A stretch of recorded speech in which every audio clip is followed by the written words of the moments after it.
안녕하세요. 오늘은 주님 순환 성지주일 3월 24일입니다.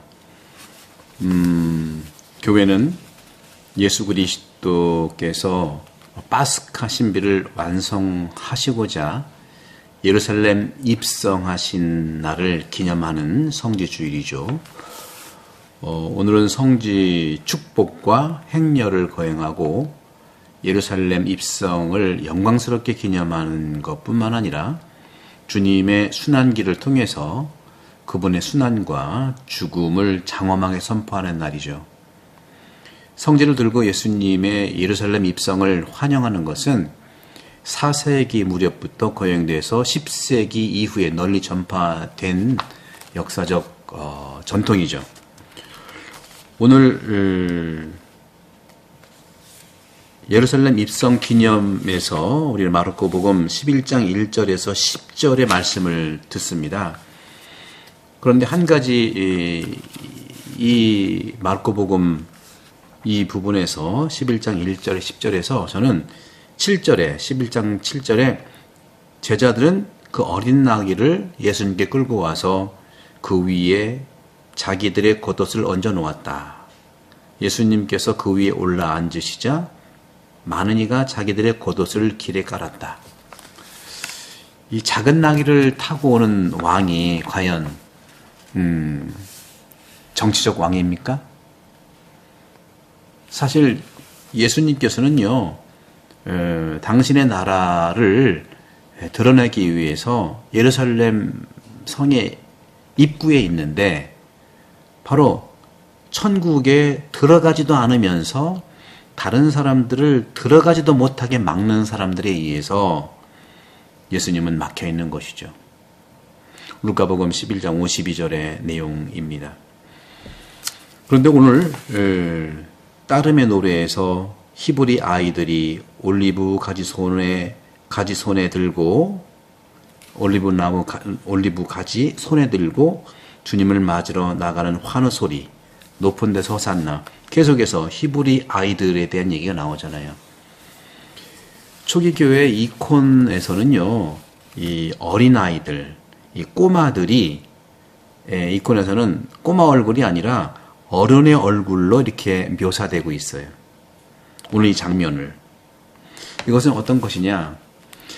구원의 신비를 깨닫게 하기 위해서 그 시대 정신, 즉 시대 징표를 깨닫지 못하는 율법학자와 바리사이보다 더 성숙한 마음을 지닌 어떻게 보면 신앙적 어린이, 조금 더 일반적으로 얘기하면 철학적 어린이들을 표현한 거예요. 그러니까 그리스도의 나라, 다시 말하면 예수 그리스도께서는 당신의 나라, 천국을 정말 모든 이에게 함께 공유하기 위해서 예루살렘 성 그 도시에 들어가는데 아이러니하게 주님께서는 그곳에서 단죄받고 정죄받고 십자가에 못 박히기 위해서 그 도시에 들어가신다는 거예요. 결국에는 율법학자들과 바리사이, 그 당시에 종교 기득권자들은 예수님이 기다려온 메시아가 아니라는 것을 결정적으로 표현하고 있는 것이죠. 대항하고 있는 것이죠. 그러면서 오늘 제1독서 그리고 제2독서에도 바리사에서와 필립비 바오로 사도의 필립비 말씀에 따라서 순종에 대한 이야기를 결정적으로 하고 있어요. 다시 말하면 제1독서에서는 하나님께서 내 귀를 열어주시니 나는 거역하지도 않고 뒤로 물러서지도 않았다 하고 언급하고요.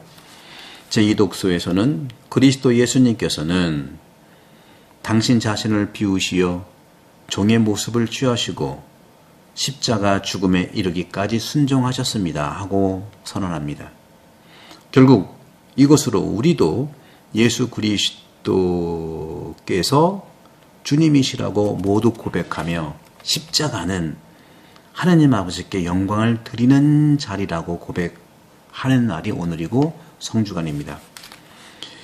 성주간을 시작하면서 예수님의 엄청난 순환 앞에 우리는 무엇을 해야 할지 황망하기도 합니다.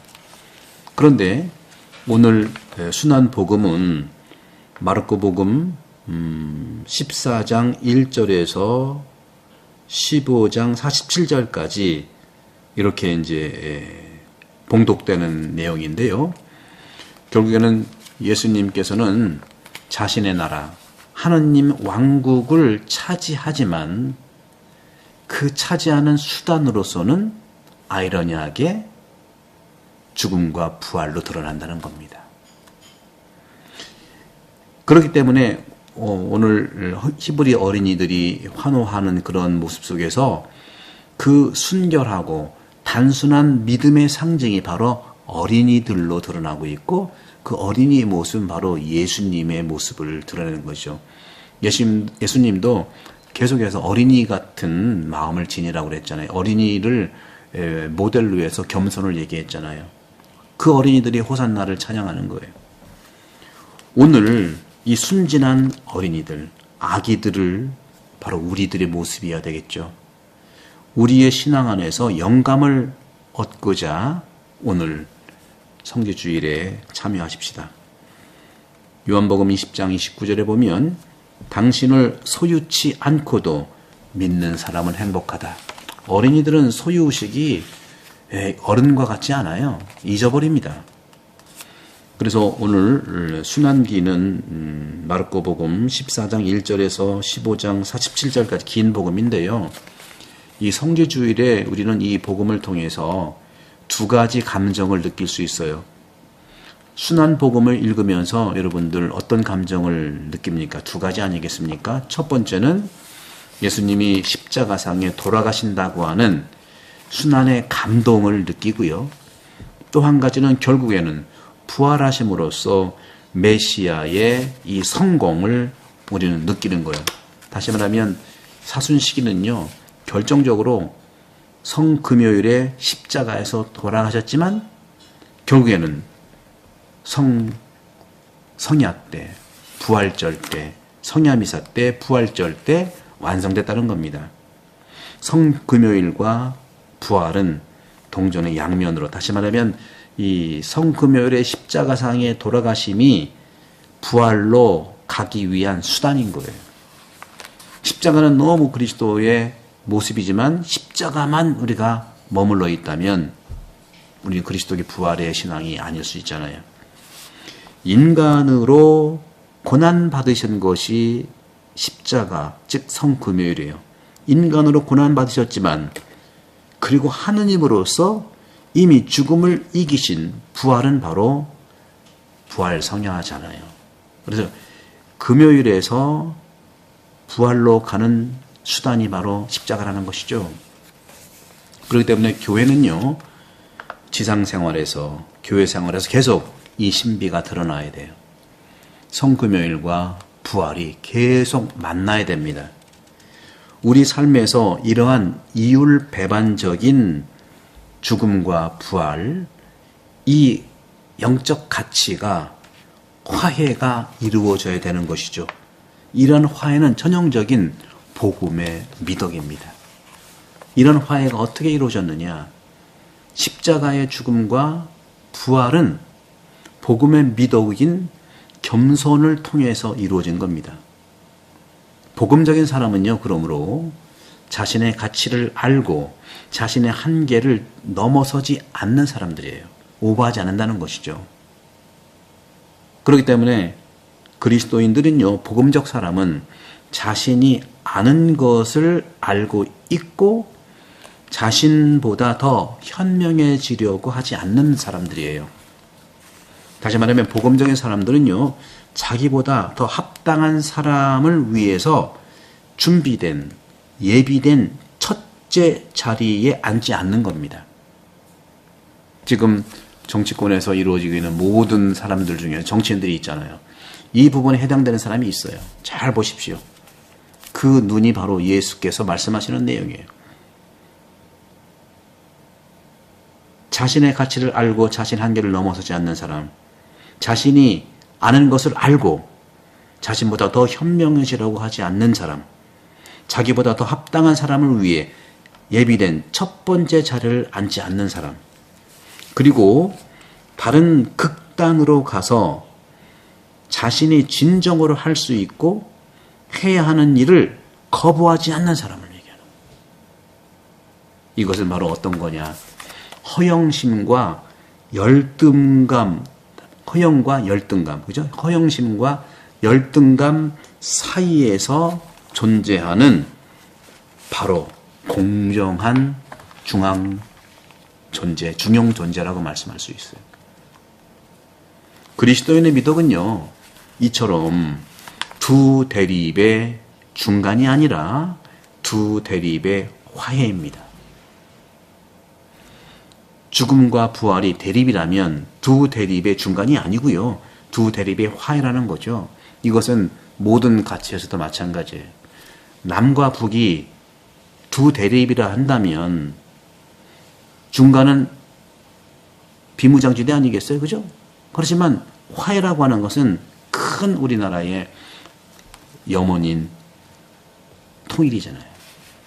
모든 것이 그렇습니다. 바로 아우구스티누스 성님께서 겸손의 박사인데, 그분은 뭐라고 했냐면, 높이 올라가려면 뿌리를 깊이 밑으로 내려라. 깊은 겸손 속에서 성공이 있는 것이다 하는 것이죠. 겸손의 박사께서 말씀하셨어요. 회심 당시 인간의 나약함을 뼈저리게 느낀 분이 아우구스티누스 성인이에요. 아우구스tin은 아내가 아닌 여성과도 살았고요. 또 사회적으로 자기 능력과 경력을 발전시키려고 노력했던 인물이에요.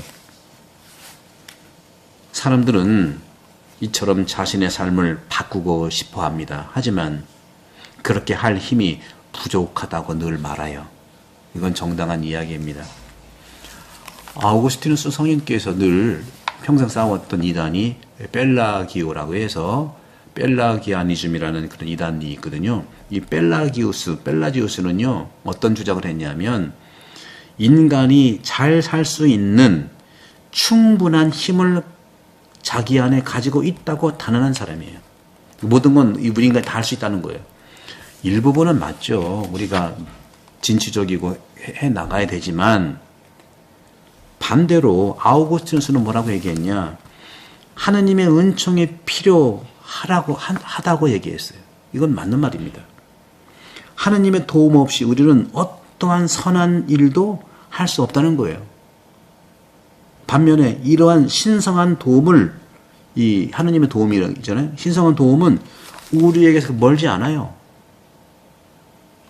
아우구스티누스 성인의 말씀은, 겸손의 박사는 우리가 못한다는 게 아니에요. 하느님과 함께 가능하다는 것이죠. 이 양극단의 대립이 양극단의 화해로 이루어지려면 기도하는 사람이면 충분합니다. 기도하는 사람은 누구나 그것을 얻을 수 있어요. 우리는 약함과 강함을 동시에 가지고 있습니다. 일상생활은 우리를 모욕할 때가 많아요. 얼마나 모욕적인 사건들이 많이 일어납니까? 하지만 이 모든 모욕은 우리가 온 세상을 다스리는 예수님의 나라를 차지하시는 그리스도와 함께 견딜 때 영광이 되는 것이죠. 예수 그리스도 십자가의 모욕이 부활의 영광으로 드러난 것이죠. 이것이 바로 성지주일의 전례입니다. 성지주일의 전례는 많은 역경 속에서도 승리의 호산나를 외쳐야 하는 우리 일상의 시대 정신이고 상징이라고 말씀드릴 수 있겠습니다. 이번 성주간 복음 내용을 통해서, 그리고 성삼일 전회를 통해서 주님의 이러한 축복이 가득하기를 축복드리고 구독 선교 참으로 부탁을 드리겠습니다. 성부와 성자와 성령께서는 여러분 모두를 강복합니다. 감사합니다.